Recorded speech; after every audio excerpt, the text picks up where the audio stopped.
Bismillahirrahmanirrahim. Assalamualaikum warahmatullahi wabarakatuh.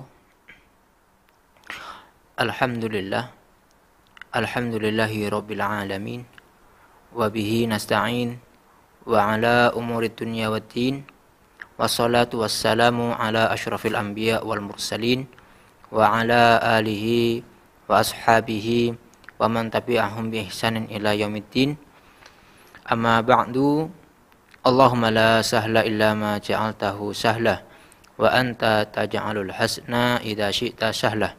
Allahumma inna nas'aluka ilman nafi'an wa rizqan tayyiban wa amalan mutaqabbalan. Rabbi shrah li sadri wa yassir li amri wahlul 'uqdatam min lisani yafqahu qawli. Alhamdulillah, para pemirsa dimanapun Anda berada, semoga senantiasa berada dalam lindungan Allah Subhanahu wa taala dan juga dalam naungan rahmat serta ampunannya. Kita bersyukur pada siang hari ini kita masih bisa bertemu kembali, bertatap muka dalam rangka mengkaji bersama salah satu syariat Allah Subhanahu wa taala yang Allah turunkan kepada kita. Perlu kita ketahui bahwasanya segala perintah Allah Subhanahu wa taala itu mengandung maslahat, mengandung manfaat bagi hambanya. Baik maslahat tersebut, manfaat tersebut kita ketahui atau Allah Subhanahu wa taala memberitahukan langsung kepada kita, atau syariat tersebut tidak kita ketahui tujuannya apa atau hikmahnya apa. Namun apabila sudah jelas bahwasanya Allah Subhanahu wa taala memberikan kita sebuah perintah, memberikan kita sebuah aturan, maka aturan tersebut adalah mengandung manfaat, mengandung maslahat bagi kita. Entah nanti manfaat tersebut kita rasakan langsung di dunia, ataupun nanti kita bisa merasakannya di akhirat kelak. Salah satu syariat Allah Subhanahu wa taala yang kita pelajari yaitu syariat nikah. Kita sudah pelajari di pertemuan-pertemuan sebelumnya tentang pengertian nikah, kemudian rukun dan syarat pernikahan, kemudian masalah nafkah dan juga hak serta kewajiban dari masing-masing pasangan, baik itu pihak laki-laki atau pihak perempuan. Kemudian kemarin kita sudah memasuki bab penjelasan tentang putusnya hubungan pernikahan, baik itu putus dari permohonan pihak istri dengan tebusan yaitu khulu, atau putusnya hubungan laki-laki, putusnya hubungan pernikahan yang dijatuhkan oleh pihak laki-laki yaitu tolak. Kemudian kita lanjutkan pada kesempatan kali ini tentang pembahasan syarat sahnya tolak. Kapan tolak tersebut dianggap atau dianggap sah dan berlangsung, maksudnya telah jatuh pada seorang perempuan tolak. Yang pertama, dianggap sah atau dihitung satu tolak, yaitu apabila suami menjatuhkan tolak kepada istrinya yang mana di antara mereka sudah terjadi hubungan pernikahan, maksudnya sudah terjadi akad pernikahan. Karena dengan begitu dia telah menjadi suami dari istri yang ditolaknya. Jadi tidak sah apabila seorang suami menjatuhkan tolak kepada perempuan yang bukan istrinya. Ini tidak sah dan tidak akan terjadi tolak dan tidak dianggap. Karena apa? Karena dia tidak ada hubungan dengan perempuan tersebut. Bagaimana dianggap bisa dianggap sah tolaknya. Lah di antaranya saja tidak ada hubungan suami istri. Dalilnya apa? Surat Al-Ahzab ayat 49. Ya ayyuhalladzina amanu idza nakahtumul mu'minat. Wahai orang-orang yang beriman, apabila kalian menikahi seorang mukminat, tsumma talaqtumuhunna min qabli an tamassuhunna fama lakum 'alaihinna min iddatin ta'taddunaha. Kemudian kalian mencerai atau mentolak istri kalian sebelum kalian menyentuhnya, maksudnya sebelum kalian melakukan hubungan suami istri, fama lakum 'alaihinna min iddatin ta'taddunaha, maka tidak ada iddah buat para istri yang sudah ditolak apabila belum melakukan hubungan suami istri.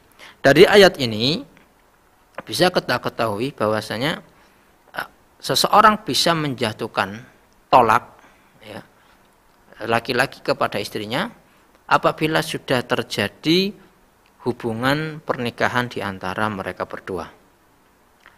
Disebutkan dalam hadis, ya, dalil yang lainnya diriwayatkan dari Hakim dan disahihkan oleh Hakim, la talaqa qabla an-nikah. Jadi tidak bisa, tidak terjadi yang namanya cerai, tolak apabila belum terjadi adanya pernikahan. Ya, jadi kalau nikah saja belum, maka bagaimana mau cerai? Ya, jadi yang pertama, syarat yang pertama kapan tolak itu dianggap sah, yaitu apabila sudah terjadi akad hubungan pernikahan di antara mereka berdua.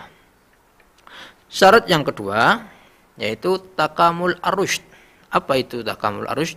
Yaitu sempurna akalnya, ya, sempurna akalnya. Dalam hal ini sang suami ketika menjatuhkan tolak, ketika mengucapkan kalimat cerai untuk istrinya, dia keadaan dalam akalnya tidak bermasalah, tidak sedang pikun, tidak sedang sakit, ya, atau nanti akan kita bahas tidak sedang mabuk, ya, jadi akalnya dalam keadaan sehat, ya. Dalilnya apa? Hadis Rasulullah SAW bersabda, rufi'al qalam an thalatth, bahwasanya diangkat pena, maksudnya tidak ada pembebanan syariat kepada 3 orang, kepada 3 macam orang. Yang pertama, anin naimi hatta yastayqid, yaitu kepada orang-orang yang tidur sampai nanti dia bangun. Baru nanti ketika bangun dia semua perbuatannya nanti akan dipertanggungjawabkan. Kemudian anis sobi hatta yahtalim, yaitu bayi yang masih belum beranjak balik sampai nanti dia balik. Ya, dalam hal ini dia tidak bertanggung jawab atas apa yang dilakukannya. Kemudian yang ketiga, anil majnun hatta yaqil, yaitu orang yang tidak mendapat kewajiban syariat, yaitu orang yang gila, maksudnya tidak sadar, ya, akalnya tidak sehat, hatta yaqila, sampai nanti kembali, ya, kembali sehat akalnya, kembali kesadarannya, maka ketika sudah kembali baru nanti dimintai pertanggungjawaban atas segala yang dilakukan dan diperbuat. Termasuk, ya, dalam hal ini, ya, as-sahi, yaitu seorang yang lupa, ya. Ketika suami lupa, ya, lupa kemudian mengucapkan kalimat cerai, maka ketika dia lupa, ya, atau pikun, ya, maka tolak yang diucapkan atau cerai yang diucapkan ketika suami sedang pikun, sedang lupa tadi, tidak dianggap. Atau yang kedua, seorang yang tidak tahu tentang arti kalimat cerai atau tolak. Ya. Misalkan dia bukan orang Indonesia, ya. Kemudian melihat orang Indonesia ngomong cerai kepada istrinya, saya ceraikan kamu. Kemudian dia kembali ke istrinya, ya, ikut-ikutan ngomong, bilang saya ceraikan kamu. Tapi dia bukan orang Indonesia dan tidak tahu arti apa yang diucapkannya. Maka dalam kasus ini sang laki-laki atau sang suami tersebut, ya, ucapan cerai yang tidak dia pahami, yang dia tidak tahu maksudnya, tidak tahu artinya, tidak dianggap. Nah, ini syarat yang kedua, yaitu harus sempurna akalnya. Kemudian bagaimana apabila suami mengucapkan kalimat cerai kepada istrinya ketika dalam keadaan mabuk minuman keras, maksudnya, ya, hilang akalnya, mabuk dikarenakan minuman keras, ya. Yang pertama yaitu apabila dia mabuknya ini dalam keadaan dipaksa, ya, dicekcoki minuman keras, kemudian hilang kesadaran sehingga mengatakan kalimat cerai, ya.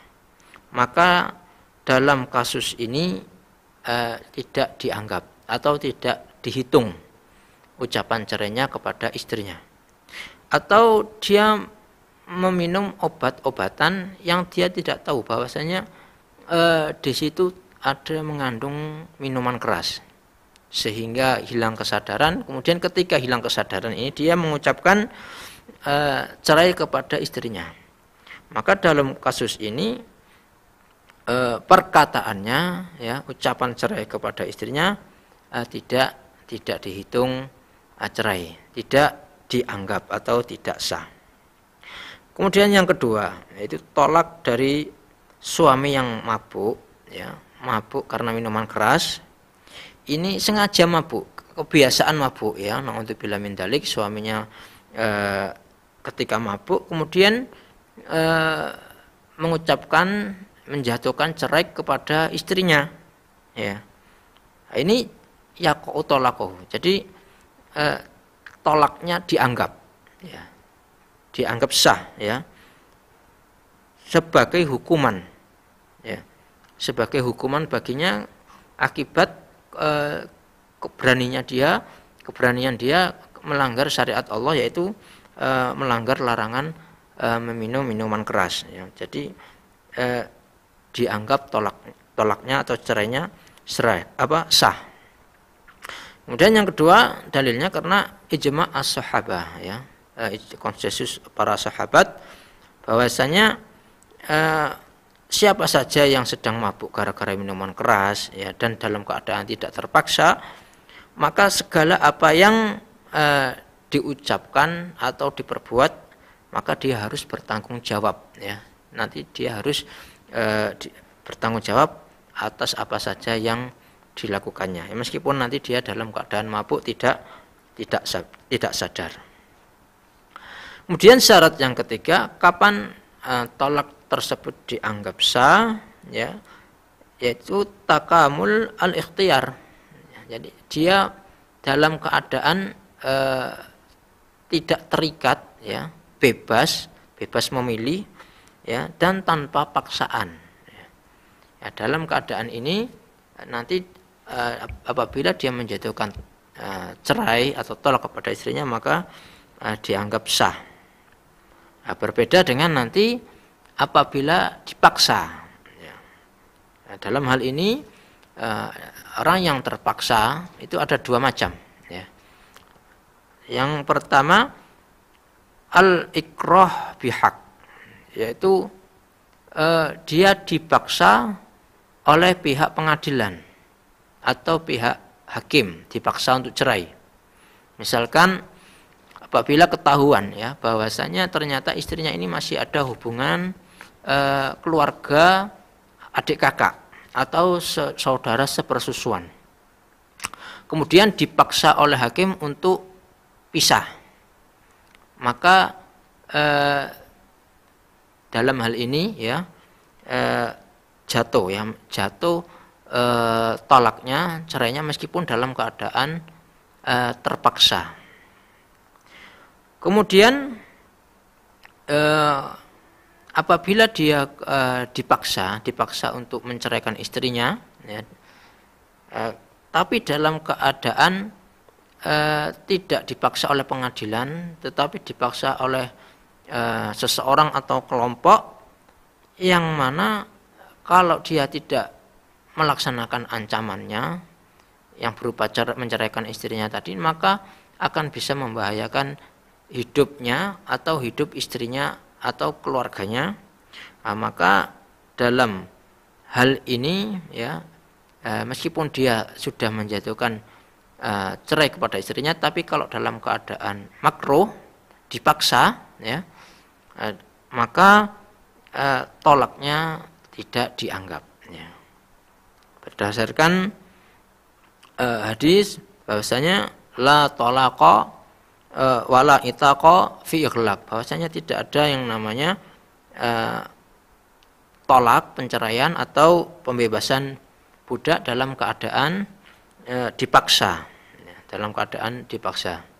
Di atas yang lain disebutkan bahwasanya Rasulullah SAW bersabda, innallaha rafa'a an ummati al khata' wan nisyan wa mastukrihu ilaih, bahwasanya Allah Subhanahu wa taala mengangkat atau memaafkan dari umatku, yaitu umat Nabi Muhammad SAW, segala sesuatu yang dikerjakan al khata' karena salah, wan nisyan atau lupa, wa mastukrihu ilaih atau karena dipaksa. Ya, kemudian bagaimana tolaknya orang yang bercanda atau main-main ya. Main-main, suami sedang bercanda kepada istrinya, kemudian terlontar ucapan cerai ya. Ini meskipun bercanda ya, nanti akan dianggap sah tolaknya. Maksudnya dianggap jatuh tolak satu. Misalkan lagi bercanda, kemudian sang suami nyeplos, kamu saya cerai ya. Ini meskipun dalam keadaan bercanda, ini nanti dianggap sah tolaknya. Dianggap telah menjatuhkan tolak kepada istrinya ya. Meskipun dalam keadaan bercanda ya, berdasarkan hadis salatun jidduhunna jiddun wa huzluhunna jiddun. 3 hal yang kondisi seriusnya dianggap serius dan kondisi bercandanya dianggap serius. Kapan itu?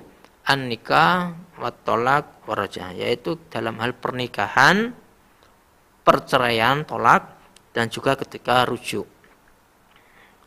Nah, ini 3 hal ini ya, meskipun dalam keadaan bercanda nanti akan dianggap serius, dianggap sah ya. Begitu pula suami ketika mengancam istrinya ya. Mengancam istrinya ya, kalau kamu masih keluar atau ketemuan dengan si fulan, maka kamu akan saya tolak ya. Ya, ini nanti akan masuk penjelasan setelahnya, yaitu tentang taklik at-tolak, yaitu menggantungkan tolak atau perceraian dalam kondisi dan keadaan tertentu ya. Baik, kita akan bahas yaitu tentang taklik at-tolak ya. Ketika suami ya mengucapkan ya, baik itu dalam keadaan mengancam istrinya atau memperingati istrinya, atau hanya bercanda ya, sebagaimana tadi kita sebutkan, bercanda dengan istrinya dengan taklik at-tolak, yaitu menceraikan dengan menggantungkan terhadap suatu keadaan atau suatu kondisi. Misalkan ya, kalau kamu masih suka bertemu dengan si fulan, maka kamu saya tolak satu ya. Atau apabila nanti tahun ajaran baru, maka kamu saya tolak 1. Ya. Ini hukumnya bagaimana? Hukumnya apabila terjadi apa yang diancam, ya, apa yang diancam atau apa yang disyaratkan ketika dia ngomong, misalkan tadi diancam ya kalau masih bertemu dengan si fulan maka dia jatuh talak 1. Kemudian pihak istri beneran masih bertemu dengan si fulan, dalam kondisi ini tolaknya dianggap sah, ya, dianggap telah jatuh tolak 1. Ya, atau suami ngomong, ya, apabila datang tahun baru atau tahun ajaran baru maka kamu saya tolak. Maka dalam kasus seperti ini, ya, apabila sudah datang tahun baru, ya, atau apa yang dikatakan tadi oleh suaminya, disyaratkan oleh suaminya, maka tolaknya dianggap sah, dianggap jatuh tolak 1. Ya, dalilnya apa? Dalilnya hadis Rasulullah SAW, al-muslimuna ala syurutihim. Jadi seorang muslim itu sesuai dengan janji atau sesuai dengan apa yang disyaratkannya. Ini beberapa hal yang berkenaan dengan tolak, ya.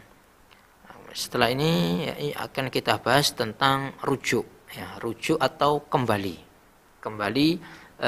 Suami ketika sudah menjatuhkan tolak, ya, apakah masih bisa kembali kepada istrinya? Apakah harus nikah dengan akad baru, dengan saksi yang baru, atau bagaimana? Ya baik, sebelumnya, ya, kita akan membahas pengertian rujuk dulu. Apa sih pengertian rujuk, ya? Jadi rujuk ini diambil dari kata bahasa Arab, ya. Diambil dari kata bahasa Arab, arti syuru'iyah atau dalil, ya, suami belum pernah berkumpul, belum pernah satu kamar dengan istrinya, kemudian belum pernah melakukan hubungan suami istri, maka dalam keadaan ini, ya, tidak ada rujuk. Jadi suami tidak memiliki hak rujuk. Kemudian pihak perempuan juga tidak ada tanggungan menunggu masa iddah, karena belum pernah digauli, belum pernah terjadi hubungan hubungan biologis antara suami dan istri, ya. Kalau dalam fikih namanya dia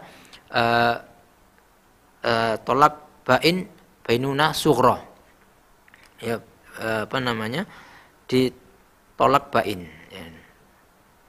Jadi nggak ada rujuk, ya. Kemudian sang istri nggak ada tanggungan harus menunggu masa iddah, jadi boleh langsung nikah lagi dengan laki-laki lain, ya, setelah sehari atau 2 hari. Kemudian bagaimana kalau suami tadi ingin kembali, ya, ingin ingin menjalin kembali hubungan pernikahan dengan perempuan yang sudah ditolak, yang sudah dicerai dalam keadaan belum pernah disetubui, belum pernah ada hubungan suami istri. Maka dalam kasus ini dia harus melakukan akad baru, ya. Jadi kembali melakukan akad baru dengan walinya, kemudian harus ada wali, ya, kemudian ada 2 orang saksi, ya. Jadi kembali seperti dia belum pernah menikahi perempuan tersebut, ya. Jadi kembali dengan akad, harus kalau mau berkumpul kembali dengan istri yang tadi dicerai dalam keadaan belum pernah disetubui, maka bisa, tapi harus dengan akad yang baru, ya. Akad baru, kemudian harus mendatangkan saksi, kemudian mendatangkan wali, dan rukun atau syarat-syarat sah yang lainnya tentang pernikahan. Ya, jadi seperti dia menikahi orang baru menikah. Jadi kayak seolah-olah belum pernah terjadi hubungan antara dia dengan perempuan yang ditolak sebelum terjadi hubungan suami istrinya tadi. Ya, ini berdasarkan firman Allah Subhanahu wa taala, dalilnya surat Al-Ahzab ayat 49 tadi sudah kita sebutkan, yaitu wahai orang-orang yang beriman, apabila kalian menikahi orang-orang mukmin, ya, para mukminat, Kemudian kalian menceraikannya dalam keadaan belum pernah terjadi hubungan suami istri. Fama lakum alaihinna min iddatin ta'tadunaha. Maka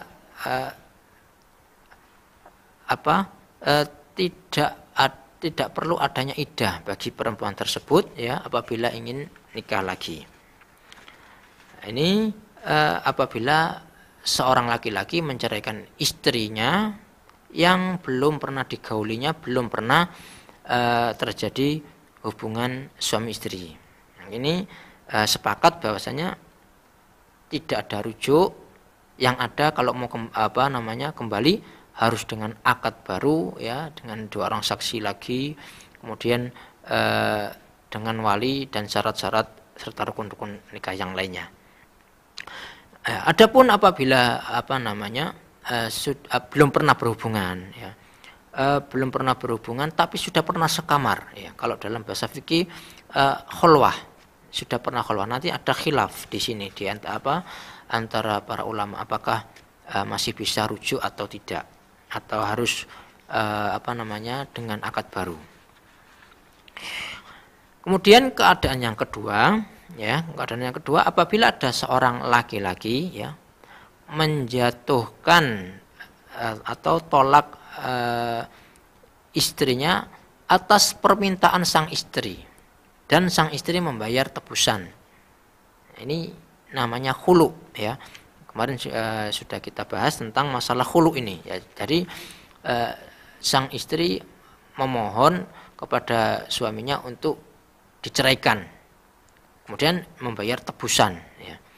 Akhirnya pihak laki-laki menceraikan perempuan tersebut dengan permintaannya dan dengan menerima tebusannya. Tolak yang terjadi dalam keadaan khulu ini ya, dalam kondisi khulu ini meskipun nanti dia sudah menjalin hubungan biologis atau belum, maka hukumnya sama, kondisinya kurang lebih sama terhadap seperti yang kondisi pertama, yaitu kondisi yang laki-laki menceraikan istrinya sebelum berhubungan biologis. Yaitu pertama, laki-laki tidak memiliki hak rujuk, tidak bisa merujuk istrinya apabila tadi menceraikan istrinya dikarenakan permintaan khulu tadi ya, permintaan istri kemudian sang istri membayar tebusan, maka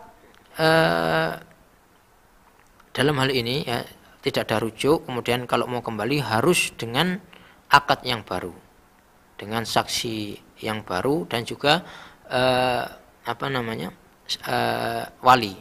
Jadi harus terpenuhi syarat dan rukun pernikahannya. Jadi harus memulai dengan pernikahan yang baru, akad yang baru. Adapun pihak perempuan kemarin sudah kita bahas ya, masih ada iddahnya. Ada iddahnya, nanti ada khilaf ya, iddah seorang perempuan yang minta khulu ya, apakah 1 kali haid ataukah 3 kali haid ya, nanti ya, sudah kita jelaskan dalam bab khulu ya.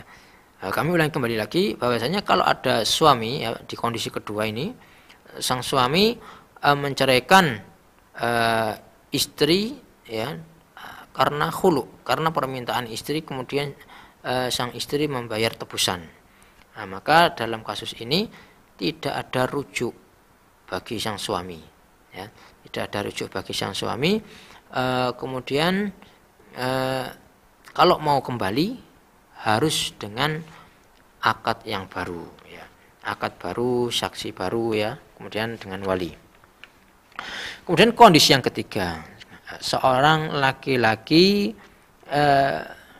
menceraikan istrinya ya, yang kita sebutkan ini menjatuhkan 1 kali tolak ya. Nanti kalau menjatuhkan 3 kali tolak nanti hukumnya penjelasannya berbeda. Kemudian kondisi yang ketiga, sang suami menjatuhkan cerai kepada 1 kali cerai kepada istrinya dan sudah pernah melakukan hubungan biologis, melakukan hubungan suami istri. Nah, maka dalam kasus ini diperbolehkan ya, atau bahkan dianjurkan bagi suami untuk rujuk kembali kepada istrinya selama masih dalam iddah ya. Jadi masih dalam masa tunggu. Dalilnya apa? Dalilnya firman Allah Subhanahu wa taala surat Al-Baqarah ayat 228, wa bu'ulatuhunna ahaqqu biraddihinna fi dzalika in aradu islaha. Ya, para suami-suami mereka itu lebih berhak untuk kembali apabila ingin mengislah, memperbaiki hubungan antara mereka berdua. Kemudian di ayat setelahnya, surat Al-Baqarah ayat 209, Allah SWT berfirman, at-talaqu marratan fa imsakum bima'rufin aw tasrihum biihsan. Yaitu tolak itu yang bisa kembali ya. Yang bisa kembali yaitu dua kali. Dua kali jatuhkan tolak. Nanti kalau sudah 3 kali tolak, nanti jatuhnya bainuna kubro.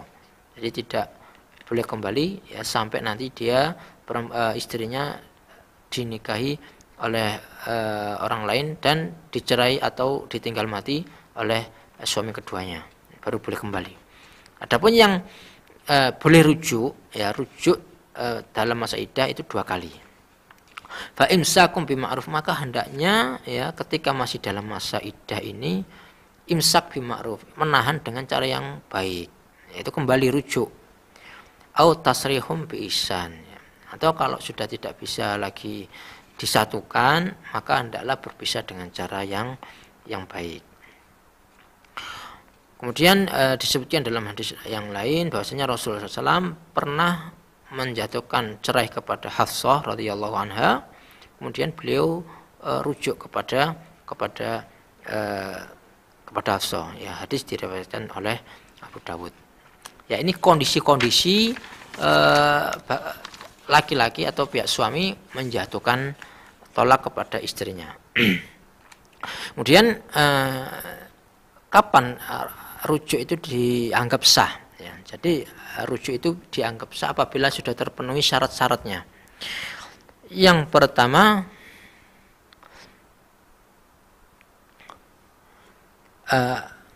antakuna al-mutallaqah madkhulan biha, yaitu istrinya tadi sudah ada hubungan, sudah pernah terjadi hubungan biologis ya. Karena tadi sudah kita sebutkan ya, apabila belum pernah terjadi hubungan biologis maka kalau mau kembali dengan istrinya nanti harus dengan akad yang baru. Ya, kemudian yang kedua, ayyakuna at-talaq bi ghairi iwad, yaitu tanpa ada tebusan. Maksudnya di sini bukan tolak khulu ya, bukan tolak khulu. Karena nanti kalau karena khulu, karena permohonan istri dan sang istri memberikan tebusan, maka nanti sebagaimana kita sebutkan harus, kalau mau kembali harus dengan akad baru. Kemudian ayyakuna an-nikah sahihan fala raja'ata idza talaqa fi nikahin fasid. Harus nikah yang sah. Adapun kalau nikahnya enggak sah, misalkan nikah kepada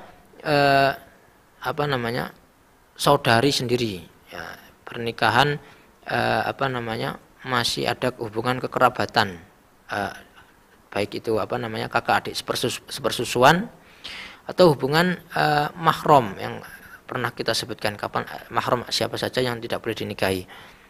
Apabila terjadi demikian, maka nikahnya ini nikah fasid, enggak sah. Ya, nikahnya saja enggak sah, maka kalau mau rujuk juga enggak boleh. Kemudian antakuna ar-raj'ah fil iddah. Ya, boleh rujuk apabila masih dalam masa iddah, masa tunggu. Ya, masa tunggu yaitu tiga quru, salasa quru. Nanti ada khilaf pengertian apa itu quru, nanti apakah 3 kali haid, apakah 3 kali suci, ya. Ini masa tunggunya. Ya, harus rujuk sebelum masa tunggunya ini selesai. Kalau sudah melewati 3 quru ini ya, 3 kali suci atau 3 kali haid ini, maka nanti kalau mau kembali ke istrinya ini sudah harus pakai akad baru. Ini jatuhnya bainuna sughra. Ya, harus akad baru, kemudian saksi baru, kemudian harus pakai wali dan lain sebagainya. Ya. Jadi kalau mau rujuk tanpa akad baru, ya itu harus sebelum masa iddahnya habis.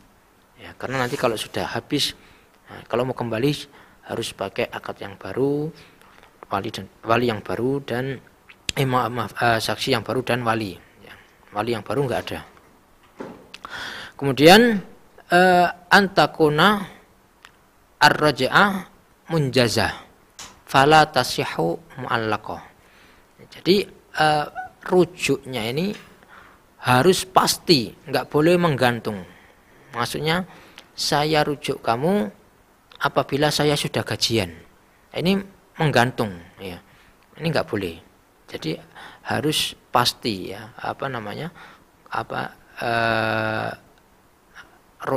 lafadz rujuknya ini. Kemudian bagaimana caranya rujuk? Ya. Bagaimana caranya rujuk terhadap istri?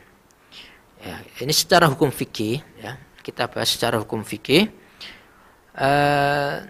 yaitu pertama dengan lafadz, yaitu ucapan suami, saya rujuk kamu atau yang serupa dengannya. Contohnya, ayo kita rujuk, ya, atau ucapan minta maaf, saya mau kembali kepada kamu, ya. Ini kalimat-kalimat seperti ini, ya, dengan kalau suami sudah mengucapkan kalimat ini maka sudah dianggap rujuk, ya. Dan ini tidak ada perbedaan antara ulama. Ini termasuk secara merujuk istri, yaitu dengan ucapan. Dan dianjurkan ada 2 orang saksi. Ya, kalau bisa mendatangkan 2 orang saksi, ya, sebagai bukti bahwasanya saya sudah merujuk istri saya. Ini tata cara rujuk dengan ucapan. Ya. Adapun dengan perbuatan, ya, sang suami tiba-tiba datang ke istrinya, megang tangannya, ya, minta maaf, atau meluk istrinya kemudian minta maaf. Nah, apakah ini bisa dianggap rujuk? Ini nanti khilaf. Ya. Khilaf, ada perbedaan antara ulama. Ya, menurut Hanafiyah ini sudah dikatakan rujuk, ya, yaitu dengan perbuatan. Kalau Hanabila dan Malikiyah itu harus disertai niat dan perbuatannya harus hubungan suami istri. Kalau sudah ada suami mengajak hubungan suami istri, kemudian niat dengan hubungan biologis ini adalah untuk rujuk, maka sudah bisa dianggap rujuk, ya. Adapun Syafi'iyah harus dengan ucapan, ya. Harus dengan ucapan. Ayah ngomong, saya rujuk kamu, atau adik ayo kita rujuk dan lain sebagainya. Ini tata cara rujuk, ya, secara hukum fikih. Karena nanti kalau secara hukum peradilan nanti beda lagi, ya. Di peradilan kita nanti harus rujuk yang dianggap yaitu ketika kita datang ke peradilan, ya, kemudian tolaknya juga nanti dianggap tolak ketika datang ke pengadilan. Adapun kalau mengatakannya dalam rumah nggak dianggap. Ini secara status hukum peradilan. Kemudian hukum-hukum yang berkenaan dengan rujuk, ya. Ya, istri yang ketika ditolak, dicerai dalam masa iddah, dalam keadaan masih bisa rujuk, suami masih bisa rujuk terhadap istrinya, maka dia, ya, istri tersebut masih berhak mendapatkan nafkah, ya, mendapatkan nafkah, baik itu nafkah materi, uang, kemudian makanan, tempat tinggal dan pakaian, ya. Ini masih berhak selama masih dalam iddah, masa tunggu. Kemudian masih diperbolehkan untuk tinggal di tempat suaminya tinggal, atau tempat di mana mereka berdua biasanya tinggal. Jadi masih masih boleh. Ya. Hikmahnya apa? Ya, karena apa? Biar nanti ada keinginan rujuk. Ya. Masih ketemuan kok mau cerai. Ya, kalau ketemuan terus kan nanti ada keinginan untuk rujuk kembali. Ya. Jadi masih boleh. Ya. Kemudian istri tersebut masih diperbolehkan untuk berdandan berhias untuk suaminya, ya meskipun sudah menjatuhkan tolak, ya selama masih dalam keadaan iddah, istri tersebut masih boleh berhias untuk suaminya, masih boleh dandan untuk suaminya. Wa yarithu kullu minhuma sahibahu, dan masih bisa mewarisi apabila suaminya tadi meninggal, ya kemudian masih dalam masa iddah, ya meninggalnya masih dalam iddah, maka perempuan tersebut masih statusnya masih menjadi istrinya laki-laki tersebut dan masih berhak mendapatkan warisan. Kemudian la yashtaratu fi raj'a ridha al-mar'ah awaliyah. Jadi tidak disyaratkan, ya rujuk ini yang masih dalam masa iddah ini ridha mar'ah. Jadi persetujuan pihak perempuan. Jadi boleh suami tiba-tiba ngajak rujuk, ya nggak harus minta persetujuan istrinya dulu atau walinya minta persetujuan bapaknya dulu, ya nggak perlu, ya jadi cukup dengan dengan lafadz, ya lafadz ini, karena lafadz ini tidak ada khilaf antara para ulama. Yantahi waktu ar-raj'ah bintiha al-iddah, jadi temponya kapan diperbolehkan rujuk, yaitu selama masih dalam masa iddah, ya. Kalau sudah sudah habis masa iddahnya, maka tidak boleh kembali, tidak ada rujuk kecuali dengan akad baru, ya dengan saksi yang baru, ya kemudian harus datangkan wali sebagaimana dia menikah dengannya pertama kali dulu. Kemudian setelah kembali rujuk, ya setelah kembali rujuk, maka nanti hitungan slot, istilahnya saya mengatakan slot untuk menjatuhkan tolak, ya itu berlaku. Jadi tidak ada pemutihan. Jadi kalau suami menceraikan istrinya, ya satu kali kemudian rujuk, maka dia masih punya satu kali lagi untuk bisa rujuk. Nanti kalau sudah 3 kali, nanti harus istri tersebut nggak bisa kembali kecuali dengan sudah dinikahi oleh orang lain, kemudian orang lain tersebut menceraikannya atau meninggal, ditinggal mati, ya. Nah ini syarat-syarat yang berkenaan dengan rujuk, ya.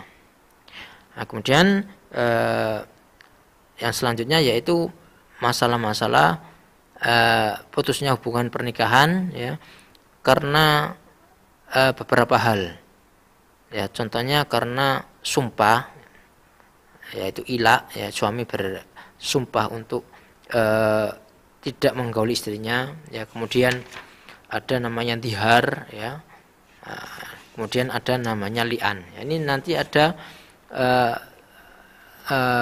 putusnya hubungan pernikahan karena sebab-sebab tertentu, yang mana insya Allah akan kita bahas di pertemuan yang lainnya, ya karena pembahasannya juga cukup panjang.